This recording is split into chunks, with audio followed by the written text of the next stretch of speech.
मर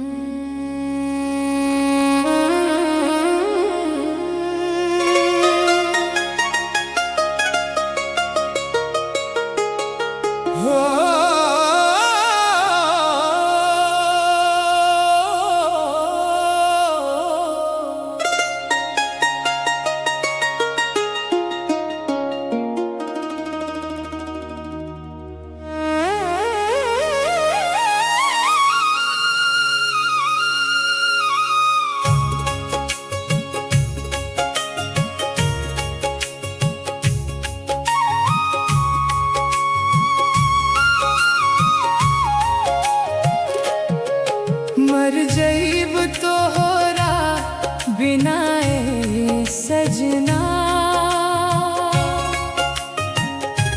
सुना लागे सगरो जहान। सांस त चलत बा दिल न धड़के, तोहरे बिना अधूरा हर जब से तू हमसे दूर भइलू, रोवत रोवत बीते हर रात। आँखियन से बरसे दुख के सावन, टूट गई प्यार के हर बात। दिल में बसल रहे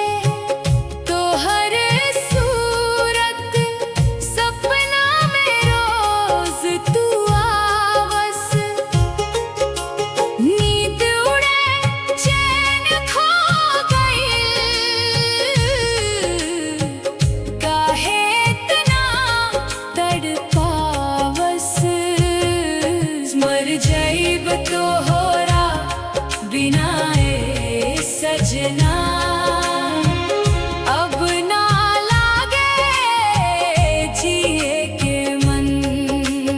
तोहरे बिना सुना हर रास्ता, सुना लागे जीवन।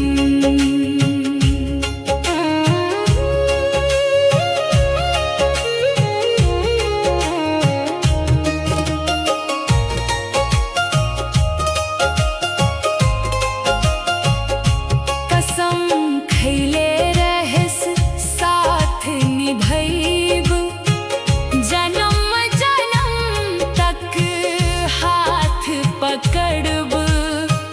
बीच सफर में छोड़ के गईलू, अब कैसे अकेले चलब।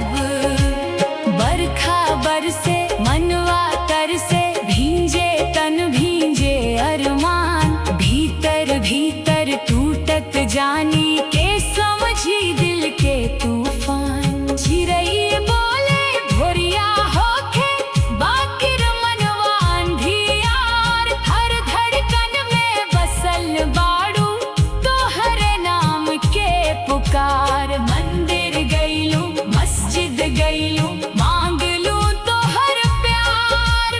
बाकिर किस्मत हंस के बोलल, अधूरा रह गईल संसार। मर जईब तोहरा बिना ए सजना।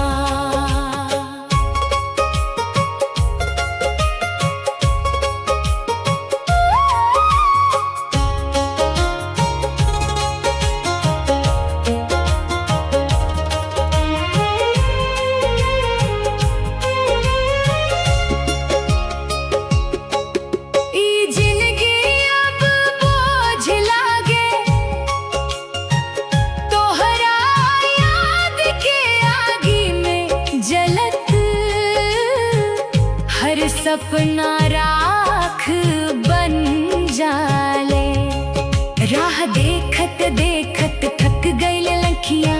फिर ना आएलू लौट के, दिल के हर कोना रोवे आज याद तो हर जोड़ के।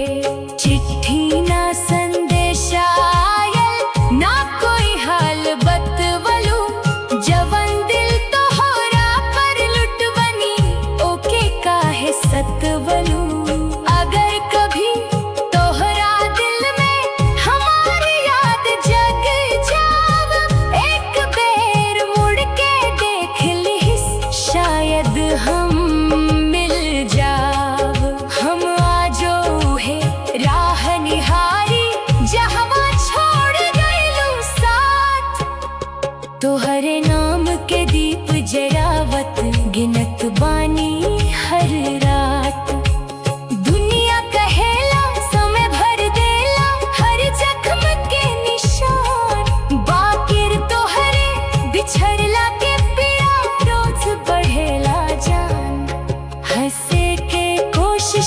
बहुत करीले आंसू न मानेला बात, भीतर टूटल दिल के आवाज सुनेला बस ईरा। मर जईब तोहरा बिना ये सजना, ई दिल तोहरे नाम लिखाइल। जी अब त बस तोहर याद में, प्यार कबहू ना भुलाई। मर जईब तोहरा बिना ए सजना, ई आखिरी बा अरदास। जहाँ रहिस खुश रहिस हमेशा, एही में बसल बा